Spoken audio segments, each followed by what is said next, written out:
Hello everyone, আসসালামু আলাইকুম। সবাই কেমন আছেন? আশা করি সবাই ভালো আছেন। আমি আপনাদের মাঝে আরেকটি নতুন ভিডিও নিয়ে চলে আসছি। এই কেকটি ছিল ভ্যানিলা ফ্লেভারের 1.5 পাউন্ডের মধ্যে। একটি ছোট ভাই অর্ডার করেছিল।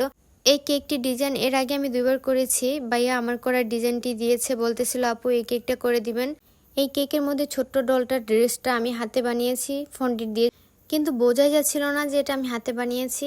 আসলে ফন্ডিটের কাজগুলো করতে অনেক বেশি ভালো লাগে। এই সিম্পল কেকগুলো ডেকোরেশন যখন করে থাকি তখন আমার কাছে খুব বেশি ভালো লেগে থাকে।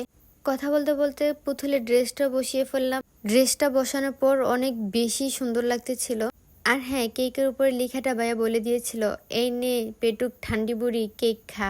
কথাটা অনেক বেশি সুন্দর ছিল, একটু আনকমন ছিল।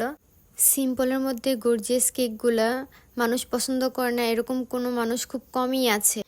হ্যাঁ, এখনও যারা আমার কেক এখনও টেস্ট করেনি তারা একবার হলো টেস্ট করে দেখতে পারেন। ইনশাল্লাহ একবার যে টেস্ট করবেন নেক্সট টাইম নিতে বাধ্য থাকবেন। এরকম অনেক কাস্টমার আছে যে কেক একবার টেস্ট করার পর সাথে সাথে আবারও অর্ডার করে ফেলে, একদিনে 2 কেক নিয়ে থাকে। পাইপিং ব্যাগটি চিকন করে কেটে ডিজাইনটি করে নিচ্ছি।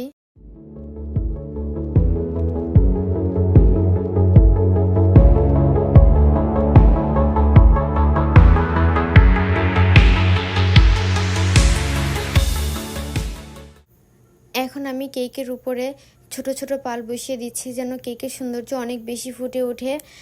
আর যারা আমার পেজে এখনও ফলো করেননি, একটা লাইক কমেন্ট ফলো দিয়ে আমাদের পেজের পাশে থাকবেন। সবাই আমাদের জন্য দোয়া করবেন। আসসালামু আলাইকুম।